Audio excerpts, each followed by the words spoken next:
It's you liberals who have lifted them up, Howard. Paul, you conservatives make a mistake. You can't afford to strangle hope in people. Without hope, people become dangerous. No, Howard. You liberals have let them invade our society. You give them jobs, political jobs. Paul, you missed the point. It's only the smart ones we move up.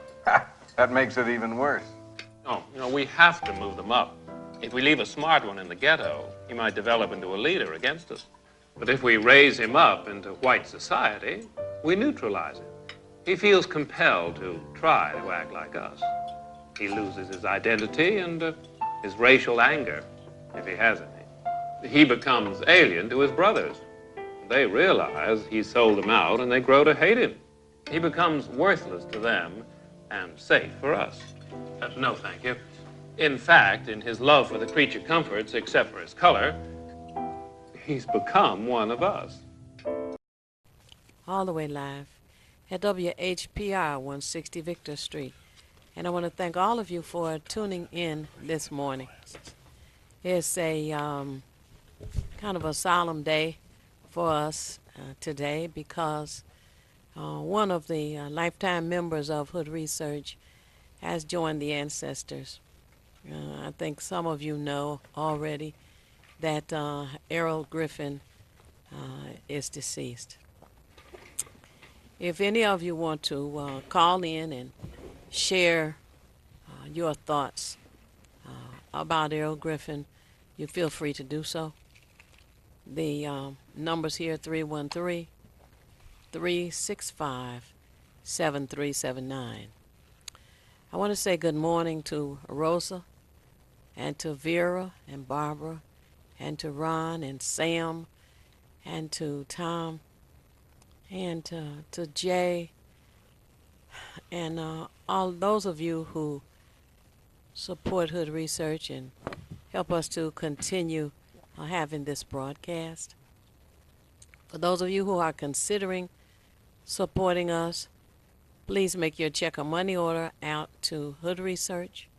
Or if you prefer, you can make it out to WHPR Broadcasting. We don't have any objection to that. We just ask that you mail it to Hood Research. P.O. Box 4416, Detroit, Michigan 48204. That's P.O. Box 4416, Detroit, Michigan 48204. And we want to make sure that it gets credited for this program. We want you to know that Hood Research has a website, which is hoodresearch.org. We have Facebook and Twitter and all of the bells and whistles. And our meeting is this coming Saturday. We meet at the Dabo Center on Grand River on the corner of Wyoming. The address is 12048 Grand River. And we're there from 2 until 6. During that time, we have opportunities for candidates to come through, and you have a chance to ask your own questions of the candidates. Your own questions are important because it helps you to determine whether or not that candidate is deserving of your vote. This is Black History Month. We will have some Black history information, and we encourage you to come and share your own Black history information, particularly if it is something that is not the annual information. Every year we hear about Dr. Martin Luther King. Every year we hear about Harriet Tubman. But we want to talk about some other Black history that may not be so readily available and history you have not heard of. This coming Saturday is February the 10th, 2 p.m., the Dabo Center, Grand River in Wyoming. The address is 12048 Grand River, 2 p.m. to 6 p.m. You know, we always say it's either feast or famine around here. And we were expecting 2 guests this morning, and they may still show up. But in the meantime, Thabiti, we have someone to share. Say hello to our listening and viewing audience. And first, condolences to the Errol Griffin family. Uh, I'll just say from my personal meetings and associations, this was an excellent brother. He was involved in every community activity you could name of, which is something that all of us need to. I think he set a great example for that. So, and he's just very engaged, and a lot of us have time on our hands, but we squander it. He used his wisely, and he was very active. So I want to again offer condolences to his family, friends, because we all cared about Errol. And I'd like to give a shout out to some of our just faithful viewers because without you, there's no us. So I'd like to say shout out to Sheila Ragland, uh, Sister Frida Washington, Brother Smith Bay, Brother Fred, also Sister Jackie, Sister Ruth Ann. And I always ask you all to inform your neighbors, family, friends, co-workers that we're on the air and have a pen and paper handy for information you may want to write down. Mm-hmm. Yeah, and I have to also include Les and Diane, and there are just so many that we appreciate you participating with us, and Bill, and it's I don't know. The number again here is 313-365-7379, and if you wanted to share your thoughts about Errol, feel free to do that. There's so much that has been going on, and I, for one, have been quite bothered by the incidents at Michigan State University. You may have heard me speak on it, and I think that Michigan State should be shut down. Not torn down, but shut down. Okay, take that, and I'll finish with it. Hello, you're on the air. Could you give us your name and how you're viewing us, please? Good morning. Good morning. Thanks for calling. Comcast 91. Yes. Yeah, I want to send out my condolences to Errol's family and loved ones. I had the pleasure of meeting him, and I asked him to help me out on Halloween. We were having an event, trunk with his car, and he even brought the treats. Oh. And so he was such a loving and giving individual, and well, he would greatly be missed. He will be missed because he definitely was a fighter and a doer. Right. He was. Yeah. I wanted your audience to know that Mexican has made some wipes, and the toilet paper is called Trump. So they're wiping Trump up over there in Mexican. They done made a toilet paper with his name on it. Oh, my goodness. Oh. So, just a little bit of taste of how everybody around the world feels about this president. We're a laughing stock. I think some people in other countries are dang near feeling sorry for us that we're plagued with such a embarrassment here in the United States. United States. Right. Also, I want to bring up there's a Wisconsin company that had a implant microchip party. Right. About 35 employees got microchips in their hands. What? And that's supposed to allow them to open the door, buy snacks, and log into the computer. As if we don't have enough surveillance of every breath you take and every step you make. Someone's watching you. Wow. Thank you for taking my call. Wow. Thanks for calling. That's interesting.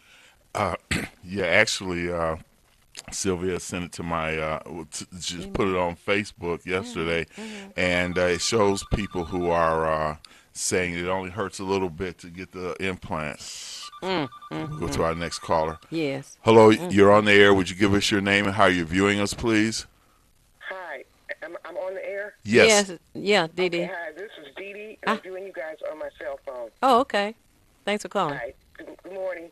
I'd like to send my condolences to Brother Earl Griffin's family. Yes. As Tabiti said, an amazing human being. I mean, National Action Network, lifetime member for Hood Research, the retirees. He came out and supported us from the protests to the different meetings. I remember the first time I saw him was in 2013. I think over at a church. They were having a big meeting. Right. And I was like, I see him everywhere. Yes, yes. And he's very supportive. Brilliant historian. Oh, yes. Historian. Right. Okay, he knew, I mean, the history, you bring up a subject, he could tell you the history on it. And I just wanted to put that out there for his family. Right. And thank you for letting me express it. Oh, no problem. Thank you so much for calling. Okay, bye-bye. Bye.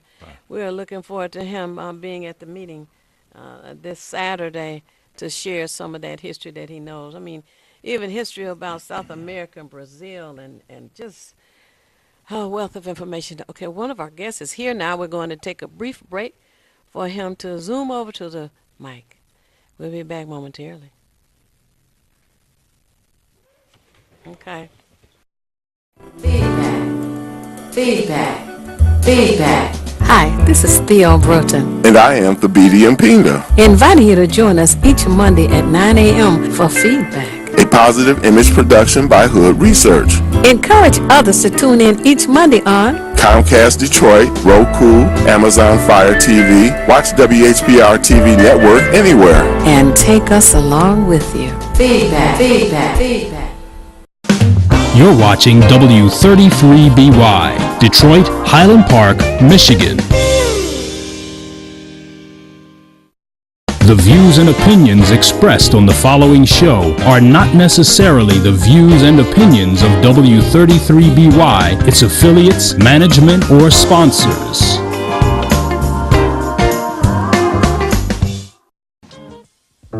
It's you liberals who have lifted them up, Howard. Paul, you conservatives make a mistake. You can't afford to strangle hope in people. Without hope, people become dangerous. No, Howard. You liberals have let them invade our society. You give them jobs, political jobs. Paul, you missed the point. It's only the smart ones we move up. That makes it even worse. No, we have to move them up. If we leave a smart one in the ghetto, he might develop into a leader against us. But if we... And we are back and live and ready, and we have with us Mr. Khary Frazier from Detroit is Different. What's going on? What's going on? You got it. We're so glad that you were able to be here with us this morning. Thank you. And tell us about Khary Frazier. A lot of different things, but for the most part, I would say everything that I'm connected to starts in hip-hop as far as my interests, but two parents that were heavy involved with Hood Research. My mom that passed this past summer, Jan Frazier, who worked not just with Hood Research, but a lot of different organizations from the root of when we think about a lot of Detroit activism, advocacy. Keep the Vote, No Takeover was where a lot of different people met at, let's say, the turn of the 90s over to the 2000s, and just a lot of those relationships carried over. So my relationship with you, Hood Research, all kind of began there, and my dad, Greg Frazier, from another perspective of looking at things and advocacy, and my passion is for hip-hop, and my passion for hip-hop led me to start DetroitisDifferent.com. Right now, you can go on to DetroitisDifferent.com. I set up a special download. It's a free song I have. You can get it right now. Just go to DetroitisDifferent.com. It's a free song. You can download it, listen to it, appreciate it, share it, like it. I don't know what these people do nowadays, but you can figure out what to do with it. But hip-hop was my first journey and my first passion, and now I have a marketing firm where any form of messaging, websites, smartphone applications, flyers, business cards, podcasting, video, just different forms of messaging. That's good. Your mom was a board member of Hood Research. But tell me this, for those who tuned in who might not know, what is hip-hop? Hip-hop is, I would say, it's my favorite art form. It is America's second Second, natural music.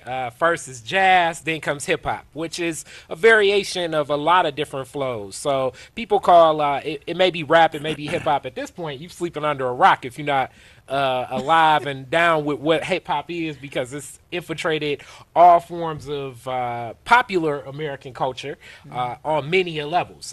Even from the Broadway musical that people are loving right now, and Hamilton, all that is hip hop, to most of the commercials you see, they're infiltrated with hip hop, and it's putting together a mix of words in generally a rhyme format, and improvisation is big involved in it, but telling stories or telling the story that you wish could be. That's what hip hop is. For like me, the rhythms come from sampling. A lot of the sampling came about, meaning like you take a sample of someone else's music and then you replay it and position it and arrange it for your own taste and sensibilities, because most of hip hop is based on a break beat. And you know, what started, I would say, in the mid to late 70s has flourished into something that has given myself and many others, including that guy right now in the engineering booth, Sean, a passion for all types of things technical. I think that it's a vehicle that right now is the dominant vehicle for creativity in American culture. What is a break beat? A break beat is like during a lot of like the funk and jazz records, there would be a break section where the drummers generally would have solos, maybe with the bass player, and maybe with a horn section. So a classic break beat would be James Brown, well, really Fred Wesley and them, but James Brown led his group, but he had this song called Funky Drummer with him in the JBs, and it's the most sampled song ever. So it's like the break beat is, you know, on Funky Drummer, boom, boom, dot, dot, dot, dot, dot, Funky Drummer. So you just would take the doom, doom, dot, dot, dot, dot, dot, dot, and re-loop it, slow it down, speed it up, and put your own words to that, and that's what would happen. I see. Oh, wow. You learn something new every day, don't you? Hopefully we do. And I was just going to say, you know, one of the things I've seen you perform, particularly over at Focus Hope, when they had the venues there, and myself being a lyricist and loving hip hop. I don't know about Migos and some of these people they got out now, but just the origins of hip hop, starting with Grandmaster Flash, going up to Public Enemy, and some of the people who were conscious in the game, because we have one thing about it, I'll let this brother expound on it, is we have so many varieties of messages that are found in hip hop. And I'll let you take it from there. Yeah, I'm not as, like, I recognize that the music today, it's a different, it's written and comes from a different angle, but it's an avenue. So I would look at it as the kid that likes Migos or Future or 21 Savage or whatever. That could be a gateway to liking some of my music, and the gateway to liking some of my music may be the gateway to liking Public Enemy. The gateway to liking Public Enemy could be the gateway to find out about who Farrakhan is, because that's how I found out about him. And then from finding out about him, then you find out more and more philosophies of what built not just the Nation of Islam, but a lot of the thought processes behind Fard Muhammad and Black independence and Marcus Messiah Garvey. So it's all interconnected. You know, I don't know if the fans of Public Enemy will be listening to Playboi Carti any day soon. But with that being said, it's a gateway. And really right now it's a phenomenon in Detroit hip hop. It's very, very successful, even worldwide, of what's happening. The tragedy is it still is a very like visceral perspective from young people, and a lot of violence that goes on.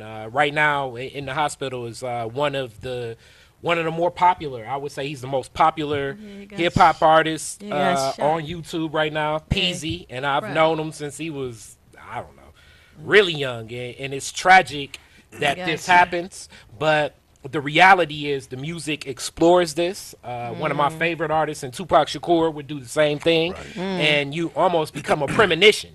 You talk about guns, you talk about getting shot, you justify this in the music, which a lot of times happens. And it's tragic that that premonition comes to life. Hello. Hello, caller. You're on the air.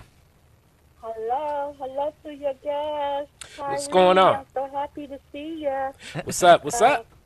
Yes, DetroitIsDifferent.com. Is that how we can keep up with your events and all the things that you are doing to support the community, so we can make sure we keep up with you and support you as well? Thank you. Yes, Detroit is different, but it's not just my events per se. Right now, I have a team of people that work with me, but I also am supportive of many different people doing different things, sort of like this vehicle of Hood Research allowing me a platform to talk about Detroit is different. On Detroit is Different, I allow many other people to talk about platforms of what they're doing, how they're doing it, when they're doing it. You know, it could be events, and it could just be storytelling, as storytelling is very important, I believe, as not just a hip-hop artist, but just as a young person.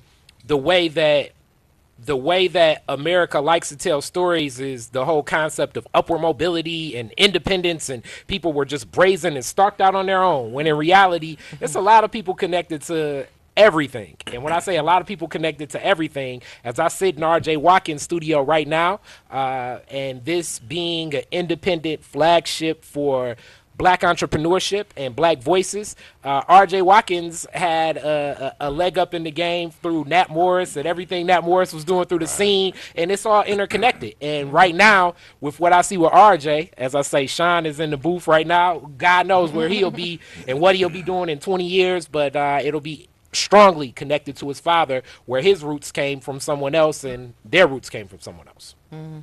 Okay, so how can one keep up with you, and if they want to have a cipher or spoken words and karaoke or any other kind of event, would that be something that they can go through you? Or join in or join to the hip or what? Okay, what you can do is you can email me. My name, Kari Frazier, at DetroitIsDifferent.com. So you spell that KHARY FRAZIER, KHARY FRAZIER at DetroitIsDifferent.com. Okay. And that's the best way to get in contact with me, or just visit Detroit is Different. Thank you. Thank you. Thanks for calling. Now, is hip-hop more positive, or does it have a variety of, positive and negative rap? I think that like sometimes people label what I do as positive. I don't really label hip hop as positive or negative, as I think that a lot of what's explored in hip hop, when we really look at the lens, even as I look at some of my old music, the song that I have up, it's a song called Running Rebel, and it was a perspective that I had back when I wrote it in 2007 that I kind of look at differently now. So I think it's just the interpretation of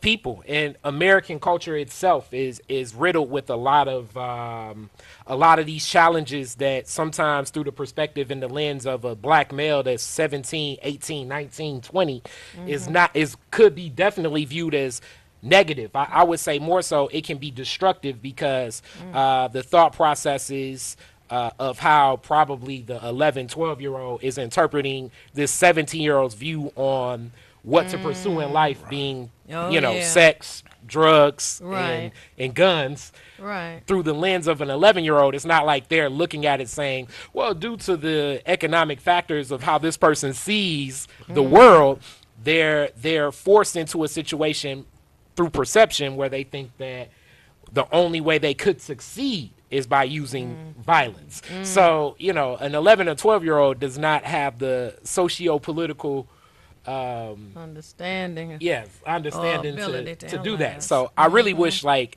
hip hop could come with like a preface, and you could have a lot of, I guess, professors or something break down the music beforehand, as even on one of the more popular and more more popular and more, I would say, relevant, quote unquote, to young people artists right now. 21 Savage, in his album that he came out with last year, he's talking about Martin Luther King, and it's like he was murdered for what he's just for a speech, and that's why I don't want to do it. Now, that's from the lens of like a 20-year-old that God knows how many drugs are in his system when he writes that. Right. But that's maybe the gateway, sort of like Colin Kaepernick's stance is a gateway to get more involved and do different things. I wouldn't say it stops at taking a knee, but it could be a gateway to find out more. And that's how we have to look at a lot of the music and kind of look at it as a cry for how young people are interpreting what's happening in our community. It's one thing interesting about it too, brother. I know from back in the days of like Ice Cube and some of these brothers, they were saying when they were interviewed that they look at hip hop, specifically rap, as a form of, I guess it would be the hood's CNN. Yeah, I remember that quote. And I always like that because a lot of times we were dismissed by, let's say, the dominant culture, so-called dominant anyway, because of the things that we were saying. But it's like they were speaking their reality, which is, I've always been a poet and maybe more of a lyricist, but when hip-hop allowed me that venue to be able to politicize some of the things I said, and I have to, I guess, pretty much give a shout-out to, like, Gil Scott-Heron and the Last Poets as well, because they were a strong influence in terms of my social, political, and cultural understanding. And then from there on, it graduated. So, okay, now I have a way that I can bridge my generation with the generation that comes behind me. But like what you just said about 21 Savage, I like that because even though he may deal with topics that are, let's say, I don't want to say necessarily negative, but they are not positive in their influence, to even mention people like King, let's say Mandela, whoever they may mention, this might spark something in those 11 and 12-year-olds that you spoke of. So I always feel like there's something positive even out of the negative, even if it's not to follow that example, but to understand that that's another perspective. So I can appreciate that. And I look forward to being able to visit your site as well, brother, because me and my pen never stop working. Well, we need we need to get you featured. I just did a feature on Theo, as her son is an impresario. He does all types of things. It was a dual interview, and these are things I like to do on Detroit is Different. I like to kind of show the familial connection between son and mother, and her work in the community, how it inspires him as an entrepreneur and an entertainer to welcome one of his new business ventures to touch the tens of thousands of people here in the Metro Detroit area. It's one thing beautiful about it is that because it's a creative culture that we're involved in, writers, lyricists, musicians, video producers, etc., like with your son Theo, all of us can more or less interact with each other because there's it's like, I guess, a spider where we can all connect with each other on some level and help to support each other on that level as well. And that's the remarkable thing about it. We don't have to have similar viewpoints, but we have skills where we can help to, I guess, augment what the other one is doing. So I have to applaud you on that. Thank you. And I would ask you, for our viewers, what do you have in the future that they may be looking forward to participating in? A lot of stuff planned for 2018. Many different events, but along with Detroit is Different comes my marketing firm, Creative Differences Marketing. So wheeling and stirring the pot, drumming up some new clientele. Along with drumming up new clientele, I will be leading a lot of different events, how I do. One of the big things I plan this year will be a Detroit is Different film festival. I want to show some movies, introduce some people to some writers that I know, and just kind of give my own take on what a film festival will be with the collection of people I work with. So, like, I'm going to give some takes, and along with that, I'm going to give a lot of other people opportunities to take the wheel and express themselves through film. Now, I'd like to add to that. Now, I don't want to dominate the conversation, but give people an overview of what marketing and branding is and how you can help them with that. Well, it's I approach things a little bit different than some other people traditionally do. I have what is known as like a quote unquote formal education in it from Walsh College, but my thought process is, in business, you inherently have what you need as far as the message you want to tell. What I have a skill set in, and what my team, what we do is our talents take what your message is and we convey it through the tools we have a better understanding of. You may not want to sit and spend hours learning what After Effects is or how to develop a smartphone applications to get out what your message is. So we take your message, we provide research to it, so that we're eye to eye with what we think good is, and we know exactly what you're looking for. And then we take chops at the tree of delivering that to people and see how people respond. And as those people respond, we can move one way or the other. That's what we do with marketing and how we approach it. I never approach any client and say, I know what to do and I know how we need to do it. Right. So sometimes I lose a lot of clients because people say, I'm paying you to know what you need to do. And I say, no, I think you know what you need. All I can do is I'm a vehicle. Like, kind of look at me like I'm the paintbrush. I like that because my nephew, who our great engineer, I want to give a shout out to Sean as well, knows about Born Rich clothing, Born Rich apparel. And I said, well, since I've done videos in the past, let me just see if I can step up my game more or less and try to find a way to help him market and brand his stuff. Now, fortunately, he's had contact with people like Janet Jackson, Cardi B, Meek Mill, Stage Loaf, and some of that. So he has them wearing and stuff. But, you know, just the idea that it's creative, which is what I was getting back to earlier about how we have this network of people with all kind of skills. So, I mean, we could build an empire. Matter of fact, we're supposed to build an empire because what we have, generally, we have to go to someone outside of our community and look for them to do certain things that we have talent within the community, which is why many black businesses don't really thrive as they should, because we think that the other man's ice is colder, basically. So with that thought in mind, we don't, you know, keep it home. The classic white man's ice is colder analogy. Well, I do think that in today's culture, there is so much strength in connecting with people. People, it's so funny in social media.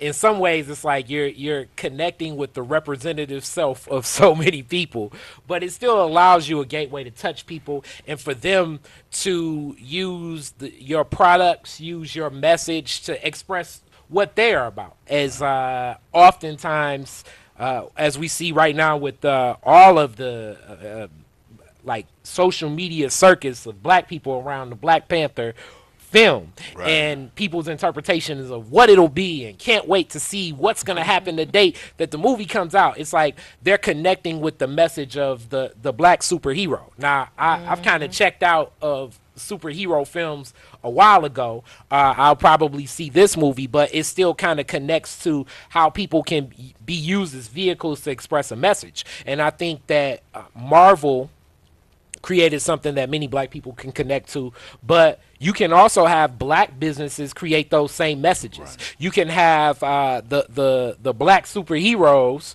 you can have the black sheroes, and many others express these messages through independent businesses that are black run, organized, manufactured, top down, Claude Anderson, as we say, vertical markets, where that dollar turns over. Here's a hood research thing, 8 times in our own community. That can happen as well. We just need to make sure that we're touching people with those vehicles, and that's where sometimes the marketing comes in, but more so than marketing, that's just a jargon term for it. That's just where the person that knows how to do it comes into play, and making sure you connect with that person, and they either have your t-shirt line or your water or your food, your restaurant, your car dealership, or whatever it is that you're selling. You know?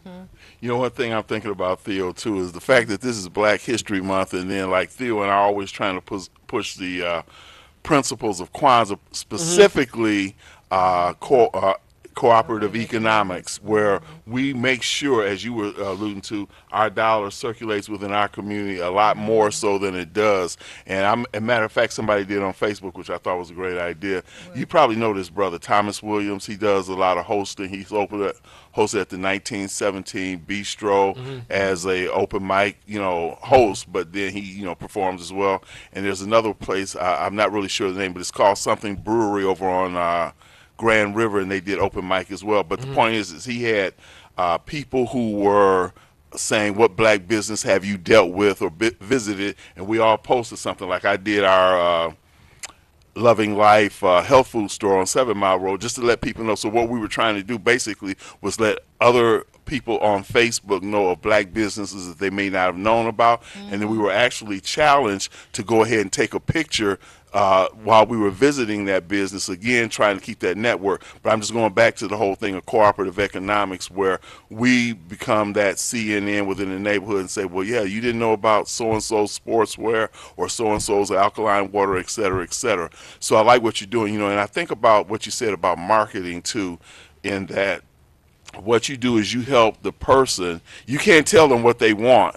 You can help them find how to get where they want to get to. Yeah. And that's an important thing, because when I've dealt with a couple of people, again, I'm not even on your level, brother. But you got to start somewhere, right? Hey, so that's where you have the wealth of, like, this is what it is. I look to always see the value in whatever connects, especially in this age of messaging and connecting with people. So I think the value you bring is a whole different intersection of people you connect to, what your story did, how you've empathized with them, and you bring a whole nother gateway of it. I nerd out, that's the term I use, on a lot of different technical stuff. I mean, last night I was up till 3 in the morning exploring, because the Detroit is Different smartphone application is you can find in the Google Play Store, and you can find also in the Apple iTunes Store, and you can also find in the Facebook application app. But one place when I was pulling up my Amazon tablet was I'm not in the Amazon developer store. So I was reading into making sure that I get Detroit is Different in the Amazon store for an application, just in case you read your tablet. And that's me, and that's where I find my passion. And your passion may be going through those records of Gil Scott-Heron, and I think that I quantify that the same way. Now I would say dominant society, using the term you just used, would say that it's a more lucrative and substantive thing to have the understanding of Amazon app development. I don't agree to that. I think that in that Gil Scott-Heron connection, especially because it may be less people connected to it, those people that are connected to Gil Scott-Heron today, there's probably like a more close-knit community and network. Right. And because you validated yourself as somebody that's up on that game, in hip-hop terms, right. You're going to be able to like validate that audience to something that's hip. So I would quantify both as evenly yoked, and many people don't. Now, another question, and again, Theo, I don't want to dominate, but another question I got is when you mention, when we talk about marketing, and you mention your app, so if a person pulls up your app, what are they going to get exactly? Well, you just pretty much get the information that you get by coming to Detroit is Different anyway, if you come on .com. This is something that I rally against all the time, but it's just true. The digital divide is real. We as black people we're 4 times more likely that the only way we connect with the internet is through a smartphone.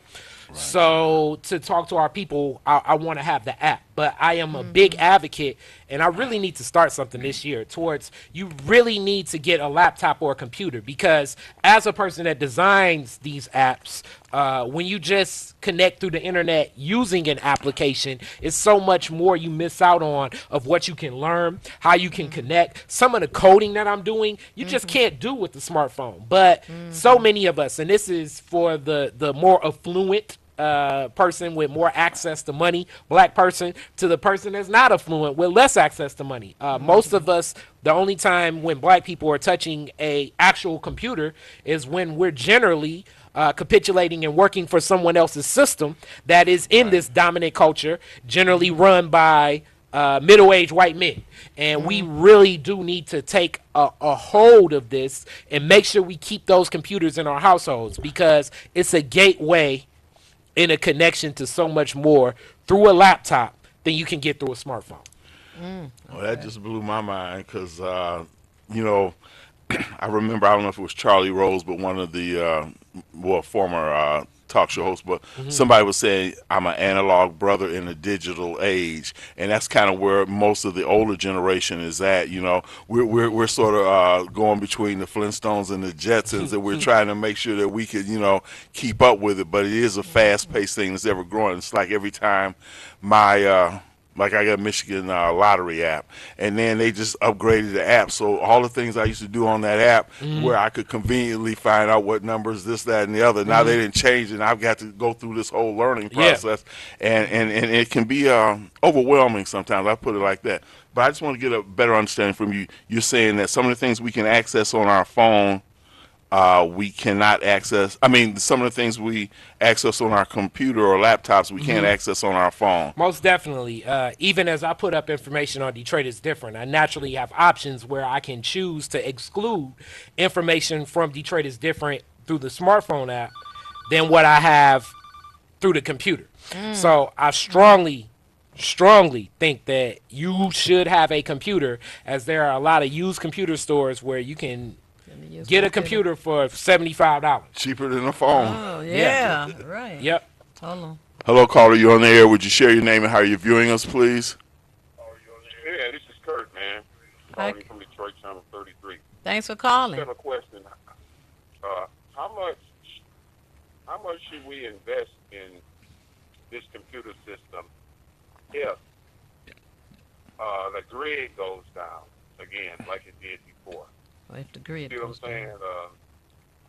What would happen then to all this communication we got going on? If the grid went down again, what system can we turn to then? What happens? Thanks a lot. Oh, Thanks Okay. for calling. Well, okay, that's a little bit out of my scope, because I kind of stick to what I know and different developers and everything. And when he's saying the grid going down, what I would suggest for anything with the grid going down, and I have a library of books, still crack open those books, Right. have books, have your lantern. You know, I'll be real. Have your candles. Be prepared for the grid going off. It's a tool. So I don't think we should rely exclusively on any tool. The same way the book is a tool.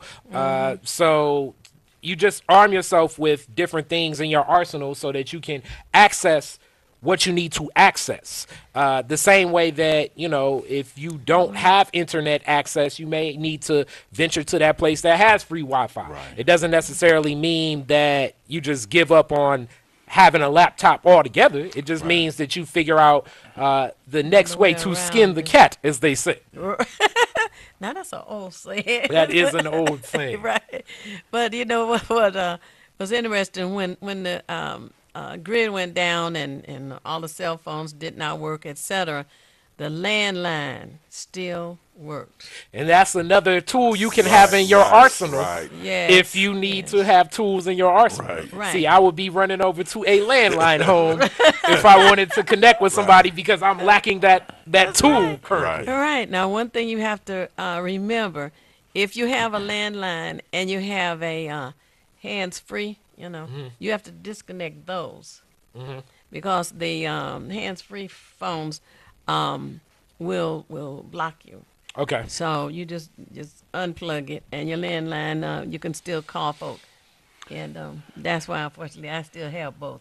You know, it's kind of interesting that Brother Kurt mentioned that, because I was thinking to myself, the Africans had the drums, the Native American had their smoke signals, but there was a way to communicate, although we're not going back there, but just the idea that, like you say, we got to have alternatives, and we have to know if there are alternatives, not to rely on one thing. It's like, what do they say, don't put all your eggs in one basket. Right. So if you drop if you drop one basket, at least you got another basket with some eggs in there, but if they're all in that one basket, it's all cut off. You got nothing, to look forward to at all.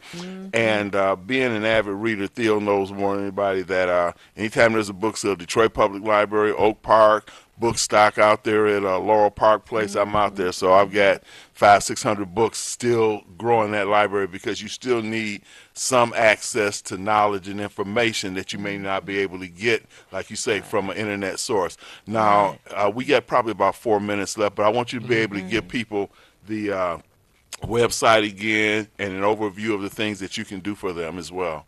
All right, go to DetroitisDifferent.com, and like I say, different marketing services.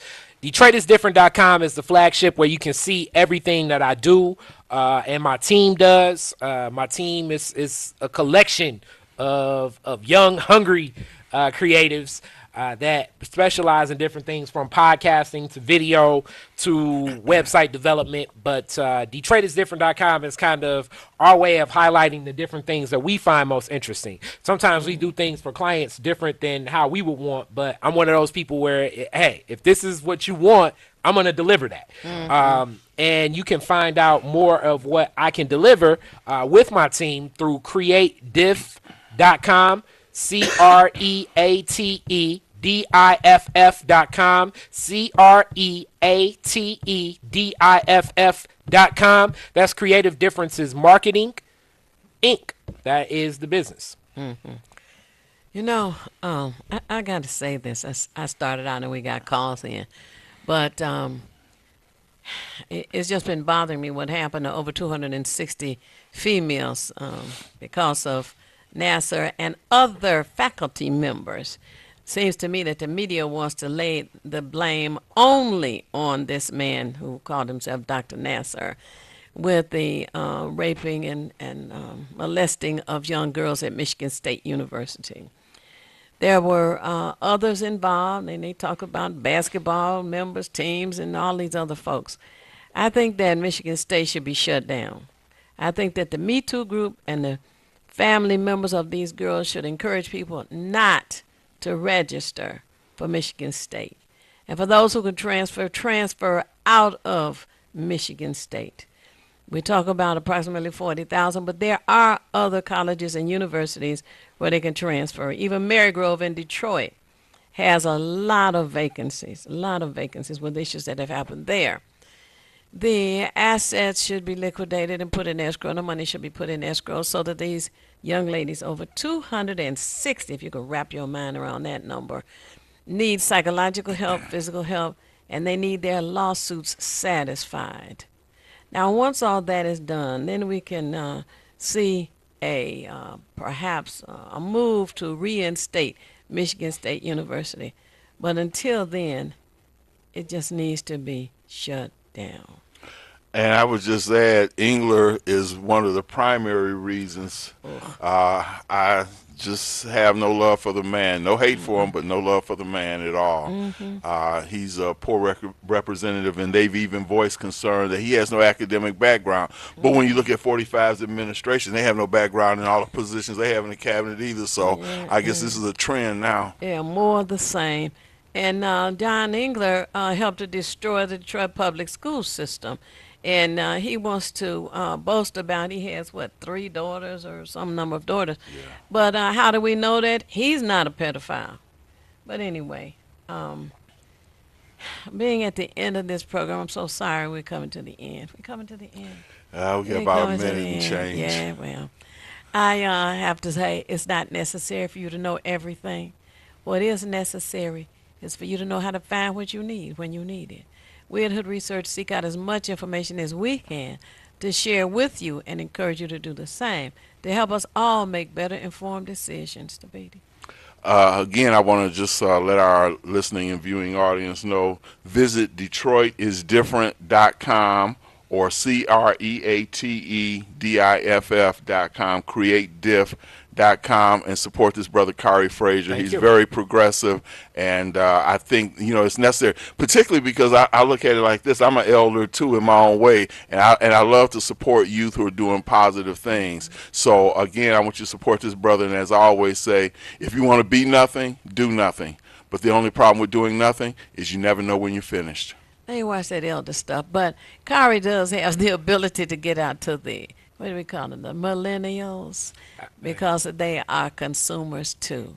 Thank you so much, Khary Frazier, for being with us. Thank you. And we hope to have you again. Oh, most definitely. All right. We want you all to tune in again next week. Peace. Yes, sir. I was going to say, and now stay tuned for Get in the Know with Marley B.